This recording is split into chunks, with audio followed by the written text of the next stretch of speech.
ఈ ప్రకృతి రమణీయత నన్ను మైమరిపింపచేయుచున్నది. అపూర్వమైన గంధర్వగానమేదో నా మదిలో మొదలుగుచున్నది.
వయస్సుతో వసంతమాడి వరించెలే సరాలను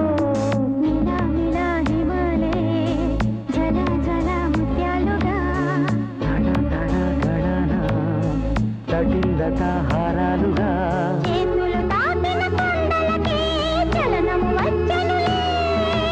ముందుకు సాగిన ముచ్చటలో మూవను పలికెనులే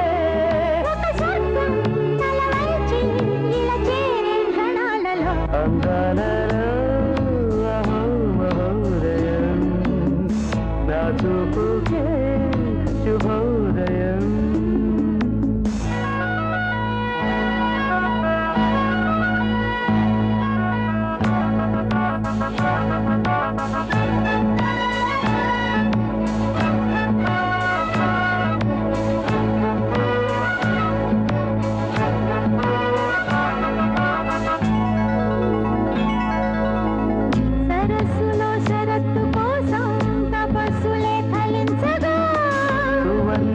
సుగంధమేదు మనస్సుని హరించగా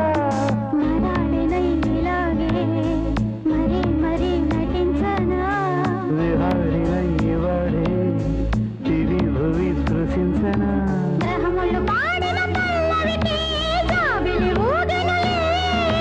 కొమ్మను తాకిన మరికే కోయిల పుట్టెనులే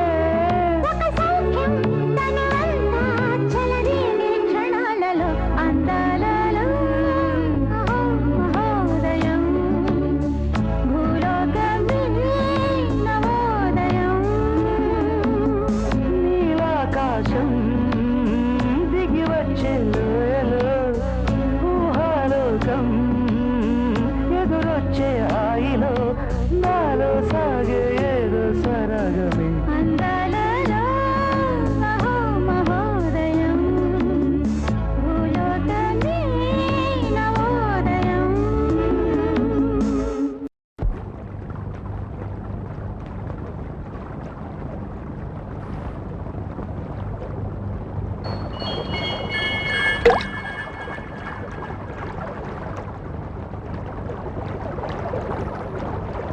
కటకట మానవుడే. ఇంద్రజ, అతను మనల్ని చూచిన ఎడలా ఏమొగను వేల్పులను సామాన్య మానవుడు చూడలేడే దృశ్యము కనిపించదు, ధ్వని వినిపించదు.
నోళ్ళు తెరవండి.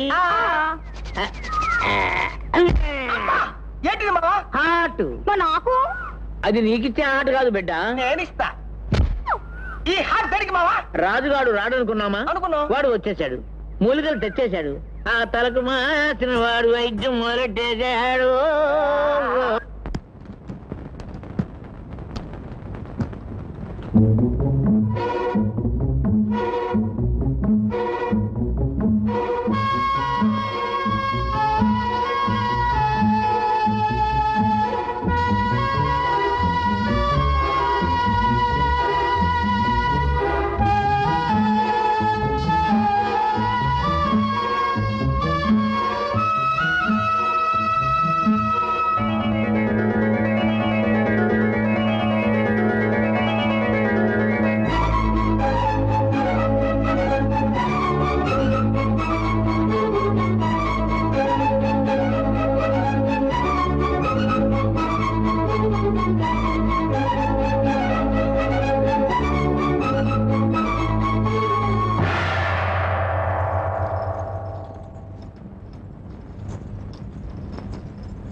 ఆగిపోయావి.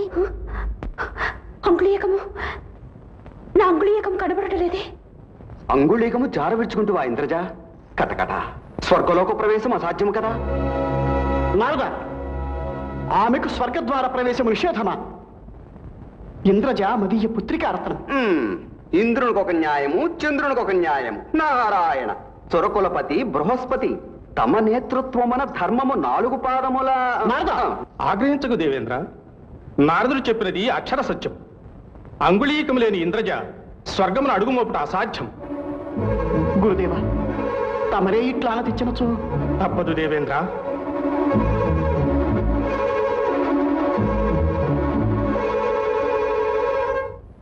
గురుదేవా, ఇది నా తప్పిదమే.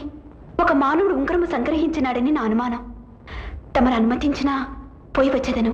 ఇంద్రజ, రానున్నది కార్తీక పౌర్ణమి. ఆలోగా నీవు అంగుళీకముతో రానిచో స్వర్గమున ప్రవేశము లేక దైవత్వమును కోల్పోయి శాశ్వతముగా మానవ కన్యవై అమంగళము ప్రతిహతముగాక. జనక, మీరు బాధపడవలదు. చిటికలో నేను భూలోకమునకేగి సొగసుతోనో సోయగముతోనో మాట చేతనో మాయ చేతనో ఆ మానవుని వద్ద నుంచి ఉంగరము సంగ్రహించుకుని వచ్చేదను. ఇంద్రజ, నీ రాకకై 1000 కన్నులతో నిరీక్షించుచుందును.